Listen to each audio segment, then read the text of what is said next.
கிறிஸ்துவுக்குள் மிகவும் பிரியமான தெய்வ பிள்ளைகளை, பரலோகமன்னா நிகழ்ச்சியின் மூலம் உங்களை சந்திப்பதில் என் இருதயம் கர்த்தருக்குள் மிகுந்த மகிழ்ச்சி அடைகிறது. இன்றைய பரலோகமன்னா முழு இருதயத்தோடு விசுவாசித்தால் தடையில்லை. என்ன காரியமாக இருக்கட்டும், கர்த்தராகிய இயேசு கிறிஸ்துவை முழு இருதயத்தோடு நீங்கள் விசுவாசித்தா உங்கள் வாழ்க்கையில் பிசாசால் உங்களை தடை பண்ண முடியாது. உங்களுடைய ஆசீர்வாதத்தை தடை பண்ண முடியாது. உங்களுடைய நன்மைகளை தடை பண்ண முடியாது. இந்த வார்த்தையை பிலிப்புங்கிற தெய்வ மனிதன் சீசன் கர்த்தகாய் மந்திரியை பார்த்து சொல்லுகிற ஒரு வார்த்தை. மந்திரி சொல்கிறாரு, தண்ணி இருக்குது, ஞானஸ்தானம் பெறதுக்கு ஏதாவது தடை இருக்குதா அப்படின்னு கேட்குறாரு.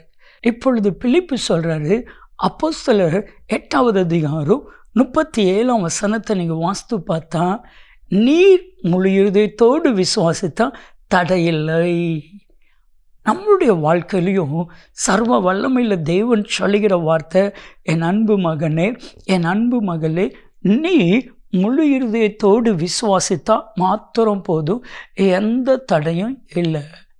அன்பானவர்களே, யோபு 42:2, தேவரீர் சகலத்தையும் செய்ய வல்லவர், அவர் செய்ய நினைத்தது தடைபடுவது இல்லை. இந்த வார்த்தையை, இந்த வாக்கு தத்துவத்தை முழு இருதயத்தோடு நீங்கள் விசுவாசித்தீங்க அப்படின்னா, இந்த வார்த்தை, இந்த வாக்கு தத்துவம் உங்கள் வாழ்க்கையில் வலிக்கும். நல்லா கவனிச்சு பாருங்க. மனுஷன் நினைச்சது தடைபடலாம், தடைபடவும் செய்யும். ஆனால் ஆண்டவராகிய இயேசு கிறிஸ்து நினைச்சதை யாராலையும் தடுக்க முடியாது. அந்த ஆண்டவர் நினைச்சது, அந்த தடை மாறணும்னா ஒன்று தான் ஆண்டவர் எதிர்பார்க்கிறாரு. முழு இருதயத்தோடு விசுவாசிக்கணும், முழு இருதயத்தோடு விசுவாசிக்கணும். அப்படின்னா தடையே இல்லை. பாருங்கள், மத்தேயு 15வது அதிகாரம் 23லிருந்து 28 வரைக்கும் நீங்கள் வாஸ்து பார்த்தீங்கன்னா, இயேசு கிறிஸ்து செல்கிறார் என்று கேள்விப்பட்டு கானானிய தாயார் தன் மகள் பிசாசினால் கொடிய வேதனைப்படுகிறாள் என்று இயேசு கிறிஸ்துவிடத்தில் உதவி கேட்கிறார். இயேசுவே எனக்கு உதவி செய்தருளும் என்று சொல்லி இயேசு கிறிஸ்து மறுக்கிறார். உனக்கு என்னால் உதவி செய்ய முடியாது, பிள்ளைகளுடைய அப்பத்தை எடுத்து நாய்க்குட்டிகளுக்கு போடுவது நல்லதல்ல அப்படின்னு சொல்லும் பொழுது இவர்கள் விடலை.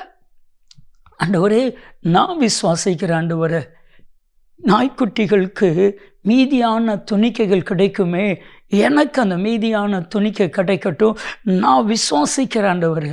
கடைசியில் மத்தேயு 15:28 இயேசு அந்த சகோதரியை பார்த்து ஆச்சரியப்பட்டு சொன்னார், ஸ்திரீயே, உன் விசுவாசம் பெரியது, நீ விரும்பினபடி உனக்காக கடவுது.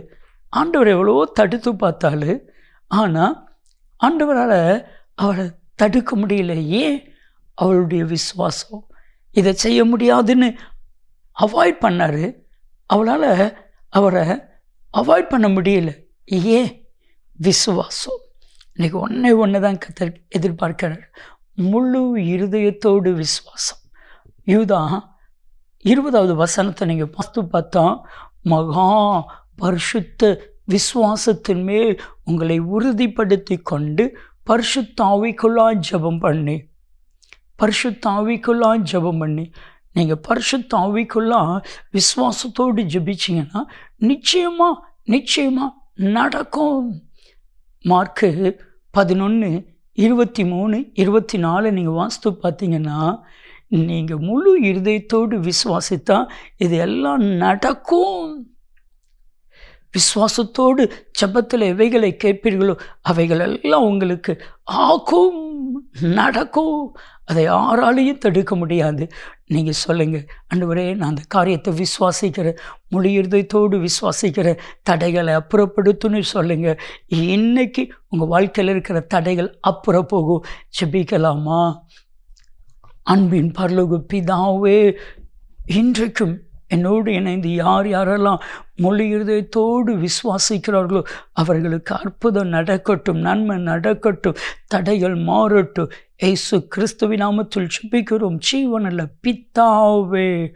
ஆமென், ஆமென். நன்மையும் கிருபையும் ஆசீர்வாதங்களும் நிச்சயமாய் உங்களை தொடரும்.